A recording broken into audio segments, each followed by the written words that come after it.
जनसंवाद खबर में आपका स्वागत। घोसी पुलिस हुजरापुर गांव के समीप से 4 शराबी को किया गिरफ्तार, भेजा जेल। मामले की जानकारी देते हुए थाना अध्यक्ष भावेश मंडल ने बताया कि पुलिस ग्रामीणों की सूचना पर थाना क्षेत्र के हुजरापुर गांव के समीप से शराब के नशे में हंगामा कर रहे 4 शराबी को मौके पर गिरफ्तार किया। उन्होंने बताया कि गिरफ्तार शराबी रामजी प्रसाद राजेश मांझी शराब पीकर हंगामा कर रहा था, तभी मामले की सूचना पुलिस को मिली। पुलिस मौके पर पहुंचकर चारों शराबी को गिरफ्तार कर मेडिकल चेकअप कराया, जिसमें शराब पीने की पुष्टि के उपरांत प्राथमिकी दर्ज करते हुए जेल भेजा गया। इस दौरान शराबी पुलिस टीम के पुलिस जवान को क्या कुछ बता रहे हैं, आइए देखते हैं।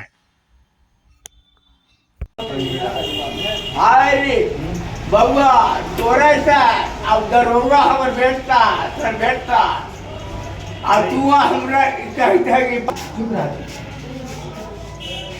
भगवान की कृपा रहे तो पकड़ ले, लेकिन हमरा दुख आ गया। अभी हाथ में